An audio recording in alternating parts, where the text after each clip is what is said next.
¿Te has preguntado alguna vez qué ocurrió con Caifás después de condenar a Jesús?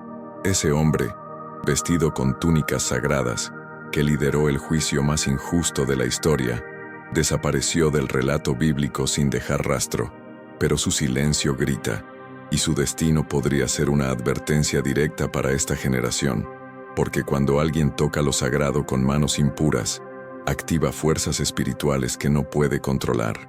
En este video revelador, vas a descubrir misterios, profecías y secretos olvidados sobre el sumo sacerdote que selló el destino del Hijo de Dios. No es una historia de pasado, es un espejo profético. Tal vez estás más cerca de Caifás de lo que crees. ¿Estás listo para enfrentarlo? Déjame un comentario diciendo desde qué ciudad del mundo estás viendo este video. Me llena el corazón saber hasta dónde llegan estas revelaciones. Cada mensaje que dejas fortalece esta comunidad y nos recuerda que la verdad sigue despertando almas en muchos rincones. Si sientes que este contenido te habla, suscríbete al canal ahora. Lo que descubrirás aquí no lo escucharás en cualquier parte. Esto no es religión, es revelación.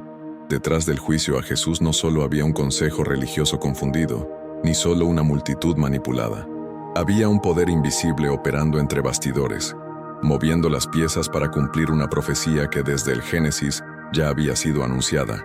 Caifás no actuó solo, representaba algo mucho más grande, una estructura religiosa corrompida, aliada con intereses políticos y espiritualmente influenciada por fuerzas oscuras. En ese juicio, no solo se condenaba a un hombre, sino a la verdad encarnada. Y como suele suceder, la verdad incomoda cuando toca el poder establecido. El Sanedrín, institución que debía guardar la pureza de la ley y el temor de Dios, se había transformado en una maquinaria política, más preocupada por mantener privilegios que por reconocer al Mesías. Caifás, como sumo sacerdote, no era simplemente un hombre de fe, era también un administrador del templo, del tributo, de la paz con Roma. Y Jesús representaba una amenaza, no por levantar armas, sino por levantar la conciencia del pueblo. Cuando la luz entra, la oscuridad se agita, y por eso el juicio fue una urgencia, un teatro nocturno y apresurado, un intento desesperado de silenciar al Cordero antes de que el mundo lo reconociera como rey. Pero lo que muchos ignoran es que el juicio no fue meramente humano, fue una batalla espiritual disfrazada de legalidad.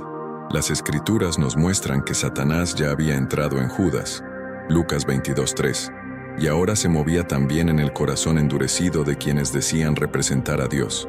¿Cuántas veces en la historia el enemigo ha usado estructuras religiosas para perseguir lo sagrado? Caifás no solo selló un veredicto, se convirtió en símbolo del uso perverso de lo sagrado para fines personales y políticos, un anticipo de lo que Apocalipsis llama la gran ramera sentada sobre muchas aguas.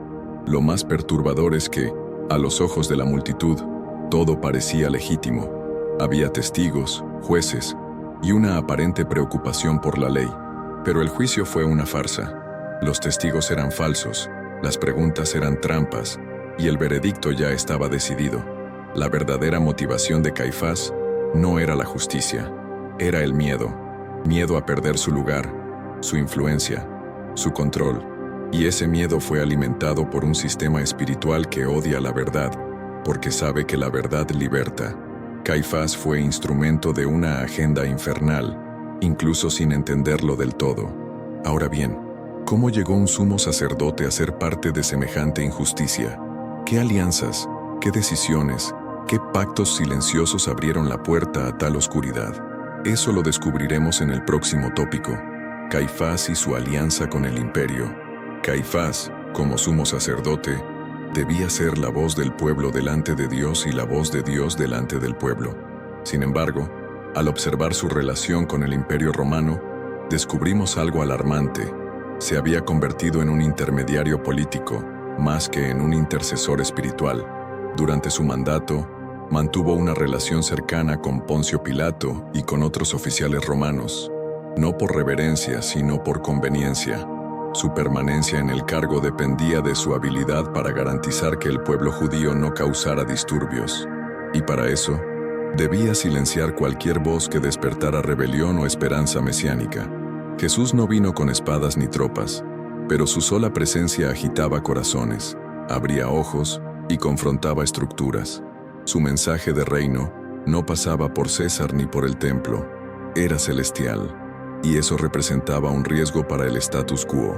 Caifás, al observar el crecimiento de la multitud que seguía al Nazareno, no vio a un Salvador, vio una amenaza a su poder. Y como tantos líderes corruptos a lo largo de la historia, prefirió entregar al justo antes que perder su asiento de autoridad. Así, la religión se prostituyó con el poder. El templo se arrodilló ante el trono de Roma. La Biblia nos dice que los principales sacerdotes temían al pueblo, Mateo 21:46, y por eso buscaron la manera más estratégica de eliminar a Jesús. Lo arrestaron de noche, lo juzgaron en secreto y lo entregaron como criminal político, no religioso. A los romanos no les interesaban los debates teológicos, pero sí los disturbios. Por eso, Caifás presentó a Jesús como un agitador, un falso rey, alguien que amenazaba la paz imperial. Era una alianza impía, la del templo con el mundo, la del sacerdote con el opresor, un reflejo de lo que aún ocurre cuando la fe se vende por comodidad. El Evangelio de Juan revela una frase escalofriante pronunciada por Caifás: «Nos conviene que un hombre muera por el pueblo, y no que toda la nación perezca». Juan 11:50. Con esas palabras, selló un pacto no solo con Roma, sino con el mismo espíritu del anticristo, el sacrificio del inocente por la estabilidad del sistema. Irónicamente, sin saberlo, estaba profetizando. Jesús sí moriría por el pueblo, pero no como Caifás pensaba. Dios usa incluso a los impíos para cumplir su plan, pero eso no exime a nadie de responsabilidad. Y esa profecía involuntaria será nuestro próximo tema. ¿Qué fuerza habló realmente por boca del sumo sacerdote? ¿Y cómo esas palabras marcaron su destino? Lo veremos en el siguiente tópico: la profecía involuntaria que selló su destino. Las palabras que salen de la boca tienen poder, pero cuando salen de labios que deberían hablar por Dios, y en cambio, sirven a otros intereses, se convierten en espadas de doble filo. En Juan 11:50, Caifás dice: «Conviene que un solo hombre muera por el pueblo, y no que toda la nación perezca». En apariencia, era una frase política, una justificación del sacrificio de Jesús para evitar una posible rebelión. Pero el evangelista Juan añade una observación clave: esto no lo dijo por sí mismo. Juan 11:51. Fue una profecía, involuntaria sí, pero divina. Y con ella, Caifás pronunció su propia sentencia sin saberlo. Dios usó incluso a su enemigo para anunciar el plan de redención. Jesús sería sacrificado, pero no como un criminal ni como un problema para Roma. Sería el Cordero de Dios que quita el pecado del mundo. La muerte de uno traería vida a muchos. Pero aquí está la paradoja. El hombre que profetizó esto rechazó creerlo. Caifás, sumo sacerdote, vocero de la ley, se convirtió en instrumento del plan divino, pero terminó apartado del reino, no por lo que dijo, sino por lo que no reconoció. Porque puedes predicar una verdad y aún así perderte si no la vives. Este patrón se repite en la Biblia. Balaam, un profeta contratado para maldecir a Israel, terminó bendiciendo porque Dios tomó su boca. Nabucodonosor, rey pagano, terminó reconociendo la soberanía del Altísimo. Pero no todos estos hombres fueron transformados. Algunos solo sirvieron como eco de la gloria, sin jamás entrar en ella. Caifás habló más verdad de la que entendía, pero su corazón permanecía endurecido. Su mirada estaba puesta en el templo de piedra, mientras la verdadera piedra angular estaba frente a él, y la desechó. Esto nos lleva a una reflexión profunda. ¿Cuántas veces Dios usa incluso a nuestros enemigos para hablarnos? ¿Cuántas veces escuchamos una verdad en labios que despreciamos y la ignoramos porque no vino en el envase correcto? Caifás nos muestra que el poder de la profecía no está en el mensajero, sino en el autor. Sin embargo, también nos muestra que participar de lo sagrado sin discernimiento puede ser letal, porque el que toca lo santo sin reverencia se expone al juicio. Y en su caso, la profecía que pronunció se volvió espejo de su condena. Esa profecía fue como una semilla sembrada. Pero ¿qué pasó con él después de que el Cordero fue crucificado? ¿Qué dicen los evangelios? Curiosamente, silencio absoluto. Y ese silencio es el próximo tema. Acompáñame al siguiente tópico: el silencio de los evangelios tras la crucifixión. Hay silencios que dicen más que 1000 palabras, y uno de los silencios más inquietantes de todo el Nuevo Testamento es el que rodea a Caifás después de la crucifixión. Aquel que organizó el juicio, interrogó al Hijo de Dios y pronunció la profecía que selló su destino, desaparece por completo del relato bíblico una vez que Jesús es llevado al Gólgota. Ni los evangelios ni el libro de los Hechos lo mencionan nuevamente. Ese silencio no es casualidad, es un eco de juicio. Una figura que fue central se desvanece, como si el cielo mismo lo hubiera borrado de la historia sagrada. Este tipo de omisión es extraño si lo comparamos con otras figuras. Pilato, por ejemplo, aparece incluso en el credo. Judas tiene su historia narrada hasta el final, pero Caifás desaparece. ¿Por qué? Algunos estudiosos dicen que simplemente ya no era relevante, otros que fue reemplazado por otro sacerdote en los años siguientes. Pero el mensaje espiritual es más profundo. Quien toca lo sagrado sin temor, termina apartado de la narrativa divina. No hay más voz, no hay más acto, no hay más lugar en la historia del reino. Solo silencio y olvido. En el contexto bíblico, el silencio puede ser juicio o puede ser espera. En el caso de Caifás, todo indica juicio. Es el silencio que cae cuando Dios ya no habla con alguien, como con Saúl, cuando consultaba al Señor y no recibía respuesta ni por profetas, ni por sueños, ni por Urim, o como en Amós 8:11, cuando Dios advierte que vendrán días de hambre, no de pan, sino de oír su palabra. Caifás tuvo la palabra viva delante de él, y no solo no la recibió, la condenó. Por eso el cielo se calla, porque ya no hay nada más que decir a quien cerró su corazón a la verdad. Ese silencio también es un espejo para nosotros. ¿Cuántas veces Dios ya habló, ya advirtió, ya mostró, y seguimos endureciendo el corazón? Llega un punto donde el cielo deja de insistir, no porque se haya rendido, sino porque el juicio ya comenzó. Cuando Dios deja de hablar, el alma entra en oscuridad, y ese es el mayor castigo para quien un día tuvo luz: vivir sin ella. Caifás escuchó verdades eternas, presenció milagros, vio al Mesías, y aún así prefirió conservar su trono. Pero tras la cruz, su voz se apaga, y eso nos deja una lección dolorosa. ¿Qué pasó con él después en los años que siguieron? ¿Dónde fue? ¿Cómo murió? ¿Hay registros históricos o apenas leyendas? Eso descubriremos en el siguiente tópico: registros históricos y leyendas sobre su final. Aunque los evangelios callan tras la crucifixión, la historia no dejó del todo en el olvido a Caifás. Fuentes judías e incluso registros romanos hacen mención del sumo sacerdote que presidió el juicio más injusto de todos los tiempos. Según el historiador Flavio Josefo, Caifás ejerció el cargo aproximadamente desde el año 18 hasta el 36 de Cristo, siendo destituido por el gobernador romano Vitelio. Ese hecho, aunque parezca administrativo, tiene una carga espiritual profunda. El mismo imperio con el que se alió fue quien lo despojó del poder. El mundo no es leal con sus servidores, y el juicio llega aunque se demore. Pero más allá de la historia documentada, circulan leyendas antiguas que intentan describir el final de Caifás con tintes simbólicos.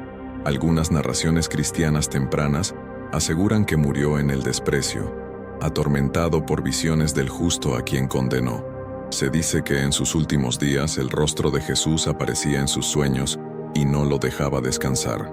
Otras versiones afirman que enloqueció, caminando por Jerusalén murmurando: Él era el Hijo de Dios. Aunque estas historias no pueden confirmarse con certeza, el hecho de que existan tantas versiones sobre su caída revela cuánto impactó su figura en la memoria espiritual del pueblo. Un hallazgo arqueológico del año 1990 reforzó el misterio. Durante excavaciones en Jerusalén, se descubrió un osario, una caja funeraria de piedra, con la inscripción Yehosef bar Caifás. Muchos arqueólogos creen que perteneció al propio Caifás o a un miembro muy cercano de su familia. Si es así, su cuerpo encontró descanso en la tierra, pero su alma quedó marcada en la eternidad. La piedra guardó sus huesos, pero la historia guardó su traición. El hombre que presidió el Sanedrín no fue recordado por su fe ni por su sabiduría, sino por haber sellado la condena del Mesías. Este contraste entre la grandeza terrenal y el juicio eterno nos hace reflexionar. ¿De qué sirve tener poder si no se usa para honrar a Dios? ¿De qué sirve dejar un nombre en la historia si está manchado con sangre inocente? Caifás tuvo templos, túnicas sagradas, títulos, pero no tuvo paz. Su final, sea cual sea, nos enseña que el poder sin temor de Dios es una ruina segura, y que los que manipulan lo sagrado para sus propios fines siempre enfrentan consecuencias, en esta vida o en la venidera. Y aquí surge la pregunta clave: ¿lo que le ocurrió fue simplemente consecuencia de sus decisiones? ¿O fue un castigo directo de lo alto? En el próximo tópico responderemos eso. Acompáñame al siguiente tema: ¿castigo divino o consecuencia humana? A lo largo de la historia bíblica, encontramos un principio inquebrantable: lo que el hombre siembra, eso cosecha. Gálatas 6:7. Pero cuando hablamos del final de figuras como Caifás, la pregunta inevitable es si su caída fue un castigo directo de Dios o una consecuencia natural de sus actos. En el caso del sumo sacerdote, ambos aspectos se entrelazan, porque cuando alguien toca lo sagrado con manos impuras, activa leyes espirituales que desencadenan juicio, aunque parezca que solo está tomando decisiones humanas. Caifás creyó que eliminaba un problema político, pero en realidad abrió la puerta a su propia ruina espiritual. La Biblia está llena de personajes que pensaron que podían manipular lo sagrado sin consecuencias. Nadab y Abiú ofrecieron fuego extraño y cayeron muertos. Uzías tocó el arca y murió instantáneamente. Ananías y Zafira mintieron al espíritu y fueron fulminados. En el caso de Caifás, no hubo un juicio inmediato. No cayó al suelo durante el juicio, ni se abrió la tierra para tragarlo. No, el juicio de Dios no siempre es inmediato, pero siempre es justo. Y cuando tarda, es porque la misericordia aún está llamando al arrepentimiento. Pero si no hay respuesta, el silencio se transforma en sentencia. En ese sentido podemos ver que la caída de Caifás fue más que una mera consecuencia política. Fue una señal espiritual. El templo que él defendía fue destruido años después, y su linaje sacerdotal se desvaneció. El velo se rasgó en el momento en que Jesús murió, señal de que el sacerdocio terrenal había sido reemplazado por uno superior. El lugar de Caifás quedó vacío, no por accidente, sino por una reestructuración divina del acceso a Dios. El trono del sumo sacerdote fue removido porque el verdadero sumo sacerdote, Cristo, había entrado en el lugar santísimo del cielo. Pero es importante recordar que Dios no se complace en el castigo, sino en la restauración. El problema de Caifás no fue el error, todos los hombres fallan, sino su arrogancia, su dureza de corazón, su negación a ver la verdad aún cuando estaba delante de sus ojos. Ese orgullo espiritual lo llevó a sellar su destino. El mismo Jesús advirtió: el que se exalta será humillado. Lucas 14:11. Y en el caso de Caifás, esa humillación fue silenciosa, progresiva, devastadora. La historia lo recuerda, pero no lo honra. Lo menciona, pero no lo celebra. Y así llegamos al punto final de esta jornada, que enseña su destino sobre aquellos que tocan lo santo sin temor. ¿Qué advertencia nos deja su historia para estos tiempos? A eso responderemos no último tópico: el destino de los que tocan lo sagrado con manos impuras. La historia de Caifás es un eco eterno que resuena como advertencia para todos los que caminan cerca de lo sagrado. Porque no se trata solo de haber cometido un error, sino de haberlo hecho en el lugar más santo, con la mayor responsabilidad y sin temor de Dios. Tocar lo sagrado con manos impuras no es solo una falta de reverencia, es una provocación al cielo. Caifás no fue un hombre común, era el sumo sacerdote. Portaba el pectoral, ofrecía incienso, representaba al pueblo delante de Dios, pero su corazón estaba lejos, contaminado por la ambición, el orgullo y el poder. En Levítico, Dios advertía que el sacerdote debía ser puro, consagrado, separado. Nadab y Abiú lo aprendieron con fuego. Caifás lo aprendió con silencio y olvido. Su legado no es uno de honra, sino de traición. Mientras María es recordada por ungir los pies de Jesús y Simón de Cirene por cargar su cruz, Caifás es recordado por condenarlo. Ese es el destino de quienes manipulan lo santo con intenciones corruptas. El templo puede seguir en pie un tiempo, la túnica puede brillar, pero el juicio vendrá, porque Dios no puede ser burlado, y su gloria no será compartida con nadie. Muchos hoy, como Caifás, usan el púlpito para intereses personales, convierten el ministerio en negocio y transforman el altar en escenario. Creen que por conocer la liturgia tienen autoridad, pero olvidan que el fuego que baja del cielo no responde a la forma, sino al corazón. Caifás tenía la estructura, el cargo, la posición, pero no tenía el espíritu, y por eso, cuando la presencia se manifestó en carne delante de él, no la reconoció. El juicio más severo no es el que viene con rayos, sino el que llega cuando Dios ya no habla, no se mueve y no responde. Caifás vivió ese tipo de juicio. Sin embargo, incluso este destino puede servir como espejo, porque mientras haya aliento, hay esperanza de redención. La historia de Caifás nos recuerda que la religiosidad sin temor de Dios endurece el corazón, y que cuanto más cerca se está de lo santo, mayor es la responsabilidad. No podemos jugar con el ministerio, ni convertir el evangelio en instrumento de control. Cada vez que subimos a un altar, abrimos una Biblia o pronunciamos el nombre de Jesús, debemos hacerlo con temblor, porque no estamos hablando en nombre propio, sino representando al Rey del universo. La muerte de Caifás no fue narrada en gloria ni su nombre inscrito entre los justos. Fue apartado, removido, desechado. Como Saúl, tuvo una oportunidad, pero la desperdició. Y eso nos lleva a la conclusión de este video, una advertencia para nuestra generación, a seguir con temor, con humildad y con discernimiento, porque el juicio comienza por la casa de Dios, y el destino de los que tocan lo sagrado sin temor sigue siendo una advertencia vigente. Después de conocer la historia de Caifás, te hago una pregunta directa. ¿Estás tocando lo sagrado con manos limpias o con intenciones ocultas? Déjame tu respuesta en los comentarios. Y dime también, ¿sobre qué personaje bíblico te gustaría que habláramos en el próximo video? Tu interacción es muy valiosa para este canal. No olvides dar like, comentar y suscribirte si aún no lo hiciste. Nos vemos en el próximo video, con más revelaciones que sacuden el alma.